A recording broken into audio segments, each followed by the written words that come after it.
I don't feel like burning out on the road, you know.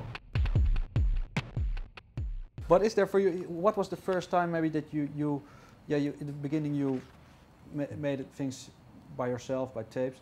Can you remember a first reaction of some kind of institution, a label, or maybe some audience that, well, said to you maybe, hey, this is really good stuff. Can you recall that moment that you maybe received a letter or? I remember the very first Motorpsycho show in the Uffa Hus. This is the same independent youth club, punk rock club in Trondheim. We did a show there. We supported Norwegian band Turbo Negro. Yeah. If you heard of them. I've heard of them, yes. Probably. And we were so excited. After the first song, I could really feel that the audience were like having a good time and they were giving us some nice response, and I felt extremely good about it. Was that before you did a recording, or was that already when you already had the demo or first? This was before the very first Maiden Voyage were recorded, actually, because there's a song on this demo tape Maiden Voyage that is recorded actually on that very gig we did support for Turbo Negro. Okay. And, I was really, really happy about it. But yeah, you said in an interview not so long ago that you don't look ahead so much. No. But was there at a point maybe where you had these early successes that you thought as a group maybe, well, we should try and give it a go and see how far we can get it? How was there at a point yeah, in time where you thought, well, we give all we got now to make it happen? We have always given all we got to make things happen, and we want to go as far as possible musically.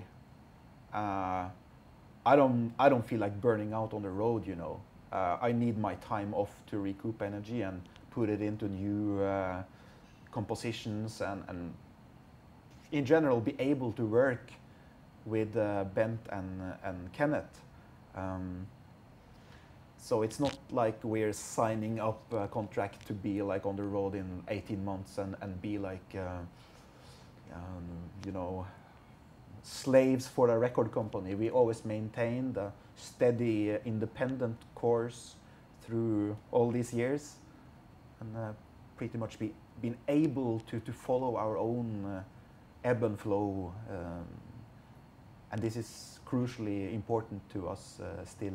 Is that something that you discovered already in the early days? That was there a moment maybe where you felt exhausted because you were maybe getting a bit of a slave? Oh, definitely. I mean, we were slaves to our own grind, and of course, when you want to do a whole European tour on alcohol, you will hit the wall sooner or later. Took some time to learn how to cope and take care of yourself. I still have problems with that, of course. As a Norwegian, maybe it's comparably cheap in some other countries. I understand. Definitely. Coming to Europe, coming to Holland. But is that something that you maybe, you experienced together, that you maybe at some point said to each other, well, hey, we have to cut down a little bit on this? No, not really. This was not a communal decision at all. I think everybody is able to do what he wants to do within the creative unit, but you just make sure that you are ready for the music. And if you want to party, then maybe you will not last that long. It's okay, you know, to go to party. That's not a problem. But you know, this combination with being really aware of what is happening, it's pretty rough sometimes, because you have to be really clear what happens on stage, or else it's gonna fall back on you and you become like, yeah, it's very hard when you make a very bad gig and you don't really so you always kept an eye on the quality of what you did. That's for sure. Okay, yeah, you've been through a lot of ways, also music wise. Have you ever, you and Bent, have you always been on the same level when it comes to what you had in mind musically? That you were always agreed on the direction you headed in? No, not always. we are different people, but at the same time we have like learned how to perform, learned music from the same sources in a way. So it's very easy to play with him, like to get a ping pong thing happening. It's very easy.